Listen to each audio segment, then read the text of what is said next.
So we discussed a number of things in our email correspondence.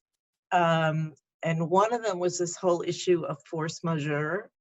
Yes, well, I'm very much concerned about it, and I've been talking to a lot of different people around the world representing different types of organization. And the first impression that I have is that it is actually, in terms of our world and maybe many others, it is an extraordinarily blunt instrument.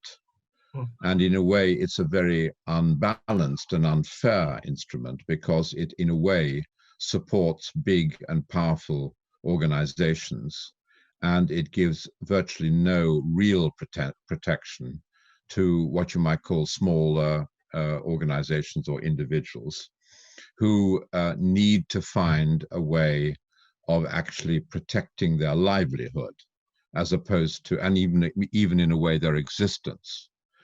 And I think the impression I've had is, first of all, that there is very muddied thinking about this on the part of many of the people who are responsible in these different organizations, not least because they themselves are in a way part of a structure which gives them ongoing support in terms of their livelihood. In other words, most of the people who are making the decisions about whether there should be some form of compensation for cancelled contracts are themselves protected already in terms of their income, their livelihood, their measures to protect them in health care and everything else. Whereas so many of the people that we are concerned with do not have that protection. So I'm trying to view it in many cases from a different point of view, which is to do with fairness, natural justice, and also actually the sort of interest of our whole community, because orchestras and opera houses and presenters need artists, and they need artists who are, in a way, the lighthouses which attract the people who want to buy tickets, buy subscriptions, engage with the creative arts at its most extraordinary and unique level. I mean, it's been very varied. Some organizations have been very, very careful and very caring about that, and others have just, in a way, sort of slammed the door and said it's a force majeure situation. Doesn't that go to the business model as it stands, which is these institutions have staff who are employed to hire artists, and the artists are, by nature, they are freelance artists. They're not on staff, at least in this country.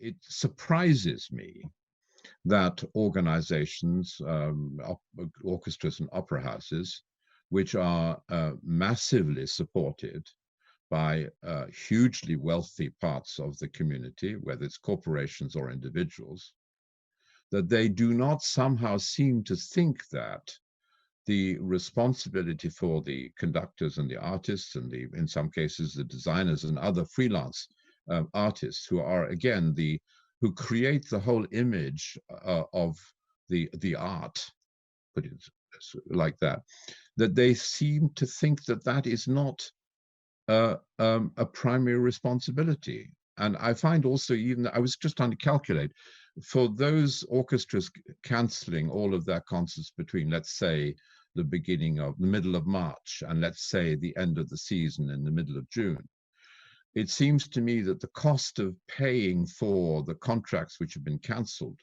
for conductors and soloists or whatever, it probably amounts to something in the region of maybe $200,000, $250,000, which seems to me to be a relatively small amount of money which could be raised if there was a consensual view that the value of art needs to be maintained and paid for, and that artists need to have the certainty of being able to go on with the creation of art, which after all they've devoted their whole lives to. Why this is all so relevant is because it is so unique as a set of circumstances. I mean, right. Short of the war, and the war in a way had some possibility of continuing performance activity, because in some places at some time. But this is something which is unique in the experience of almost everybody who is alive today. Right. And I mean, I'm one of the older people. So, you know, I've seen quite a lot. But of course, this also extends into our general politics. It extends into our general society. Yes. What value do we put to the creative and cultural ingredients in a good society? And if you like, that's, to me, the most important issue that should come out of this. And we need some extraordinary visionary leadership people who are going to redirect our thinking in this. It makes me wonder, so, okay, what are the next steps? Well, I think the next steps are, first of all, a lot of discussion, a lot of reaching out to people who are in similar or in different situations. I think there is a lot of room for, I would describe as empathy, Right. and I think there is a lot that can be done in terms of actually advocacy. And advocacy only works if you have a certain critical mass, that we could actually collect together some of those resources of relationships and empathy and start something which people will also begin to pay for. I think there is a growing feeling on all sides of this debate that we have to engage with something which is sort of about building something. I mean, one of my absolute favorite expressions in the English language is great oaks from small acorns grow. So I'm looking for a few acorns